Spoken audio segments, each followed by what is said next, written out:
Like, the market goes down because they say, oh, that means things are good. That means we're going to kill it by raising interest rates. I think it's really wrong. It should be the opposite of what it is now. It should be the way it used to be.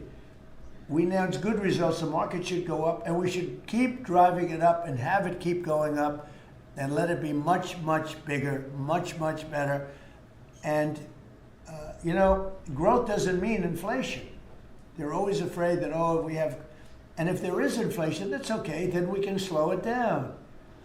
But we should be able to do a lot better than 3 and 4. We're scheduled to be at 4%, which is pretty amazing because we have a deadhead Fed hair. I mean, this guy, the head of the Federal Reserve is a stiff.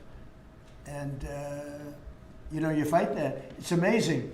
We fight that, and yet interest rates are going down, except with him, not too much. He did a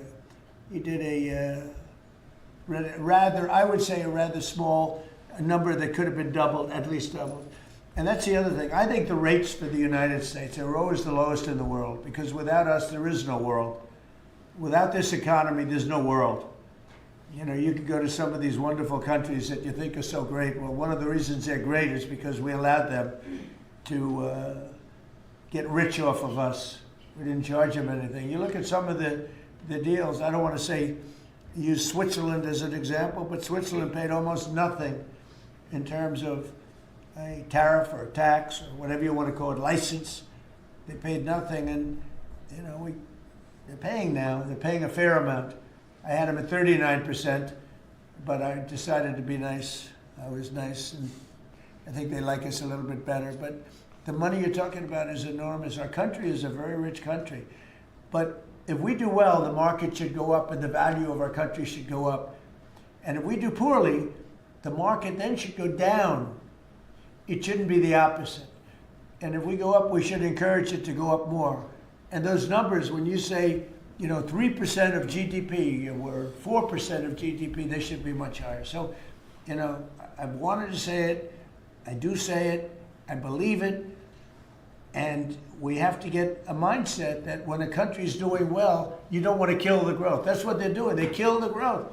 I don't know if you guys even agree with that. They kill the growth because they're so afraid of inflation. But you can have tremendous growth without inflation. Everything goes up with the growth. But that's not inflation. So I think we can do much better than traditional numbers. And you see that. You see that with what we're doing. We're leading in everything. And now, and remember this, as far as prices are concerned, and they talk about affordability, I inherited the worst inflation in the history of our country. They say it was 48 years, but I say it was the history. What difference? It's 48 years, they were telling me. And they said I was being inaccurate because I said the history. I think 48 years is a long time, but it's actually, I disagree. I think it's the history. So in the Biden administration, I inherited the worst inflation in the history of our country, 48 years. And prices were very, very high. I brought the prices down. We had yesterday 3 states where oil was at $1.99 a gallon. How about that? And, with these guys, it was $4, $4.50. In California, it was like $7 because that's a badly run state. But the price for oil and gas and everything else, the price of gasoline was $4.50, $5. And we just hit $1, and we broke $2. I was looking forward to that. Couple of states, 3 states. And I will say that when that happens, oil and gas and energy is so big, it's so big a category, you don't even know what number 2 is. There is no number 2. And when you have the prices coming down for energy like that, you've killed inflation and you're lowering prices. So I inherited, very simply, the highest prices in history, and I'm bringing them down really fast, led by energy. And when energy comes down, everything else comes down. But I've only been here a short while.